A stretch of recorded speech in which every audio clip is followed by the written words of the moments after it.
Oke, pasang. Yo iki lagi pasang. Santai, Pak. Video saya. Mas, ayo siap-siap dulu ya. Loh, ayo Pak. Sudah datang apa?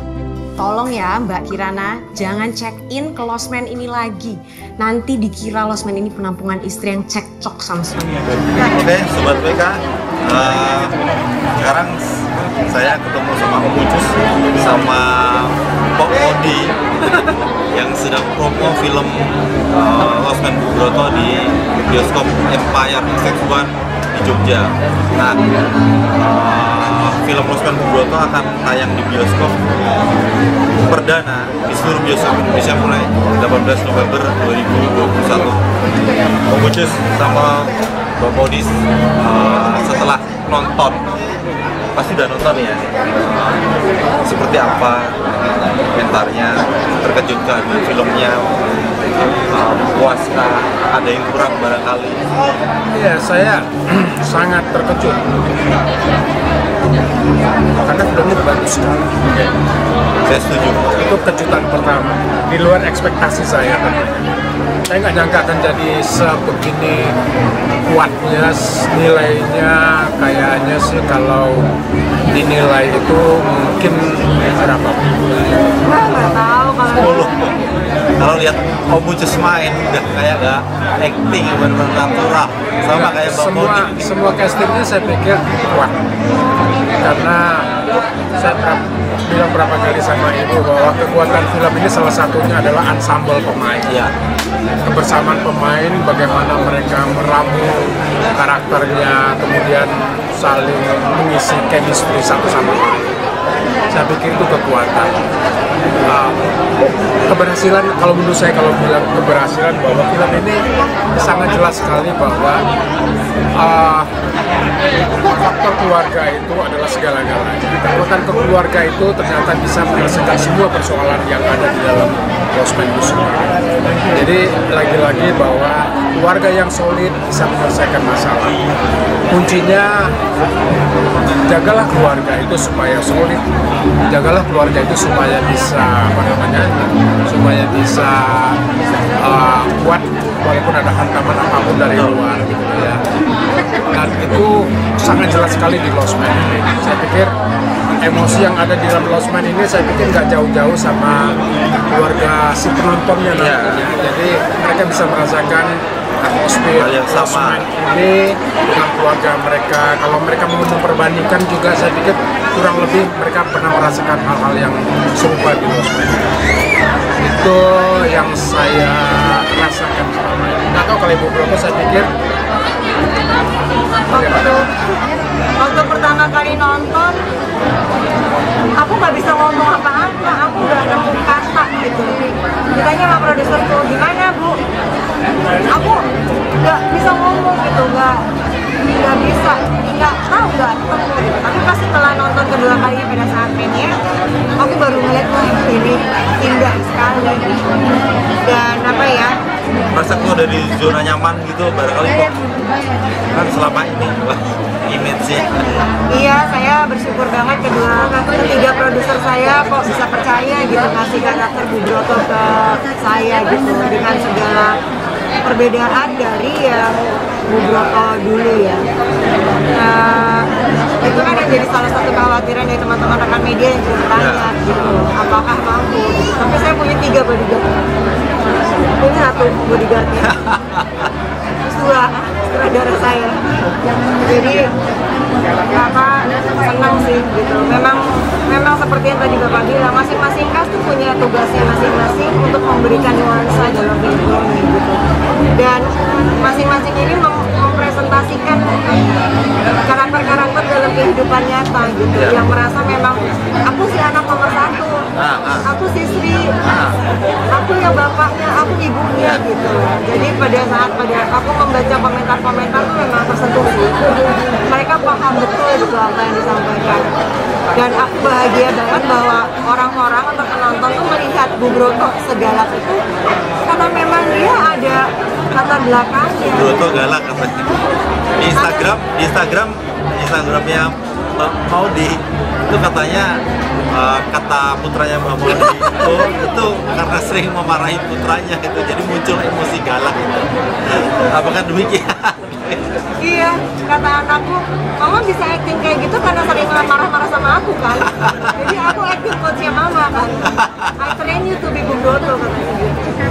Ya tapi menurut aku kalau aku nggak punya anak saat ini, aku belum menjadi ibu, mungkin aku agak sulit gitu untuk merasakan betapa besar harapan aku sama anak aku.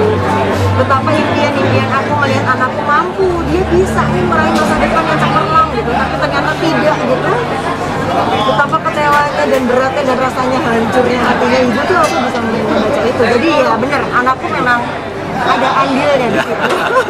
Nah, sebenarnya Kak Pemutus ini bahkan waktu gala premier di Jakarta sempat menangis berdekat dari mata. Jadi merasa bahwa ini adalah salah satu mimpinya yang terwujud. Tahun 80-an bermain sebagai Tarjo di serial Losmen, dan sekarang menjadi Pak Broto di film Losmen. Gimana Pemutus akhirnya mimpi itu terwujud? Iya, mimpi terwujud ya itu pasti menyenangkan, pasti membahagiakan. Apalagi terwujudnya itu dalam kategori yang punya nilai tambah, ya, nilai plusnya. Contohnya, ini kita pakai 5 studio sekali tayang di Jogja. Hampir semua respon yang masuk itu mereka sangat sangat antusias gitu loh ya, sangat antusias seperti memiliki produk ini, seperti memiliki persoalan ini. Jadi benar mau dibilang tadi bahwa masing-masing penonton itu bisa mengidentifikasikan dirinya kepada tokoh-tokoh yang ada di Losmen, dan itu juga tujuan kita sebagai seorang kameramen.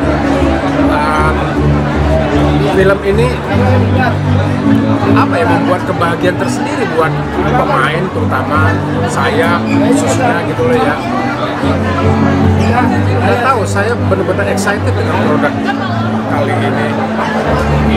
Saya tidak mengatakan film yang sebelumnya itu tidak excited, tapi ini nilainya itu mungkin ada nilai plus karena saya punya memori, punya masa lalu yang lumayan manis, sangat manis ketika itu. Jadi waktu aku selesai nonton, yang aku pertanyaannya, Bapak gimana?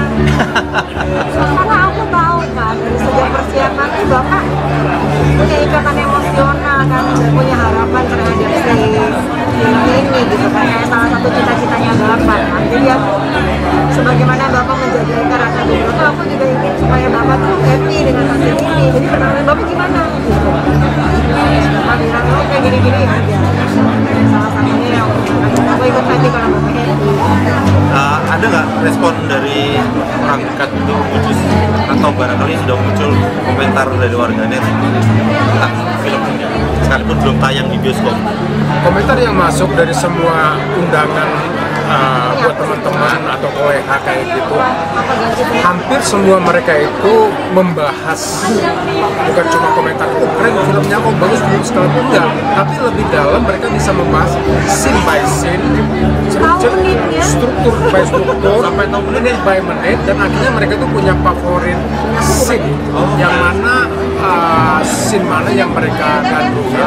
Hampir semua mengatakan bahwa scene yang mereka sukai itu adalah, kita lihat aja, yang mau sebutin, mungkin penonton di bioskop lain nanti akan punya scene andalan, scene yang paling disukai, kita lihat aja nanti. Tapi kalau apakah sama, jangan kasih tahu.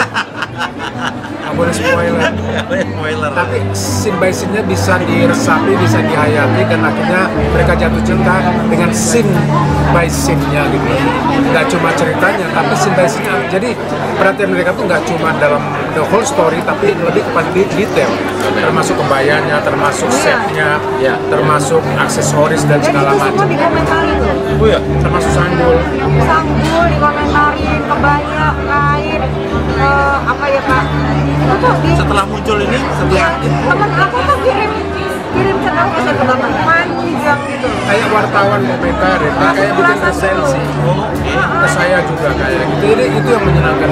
Iya, itu dibahas gitu loh. Nggak cuma ya bagus udah gitu, tapi Jadi, itu dibahas.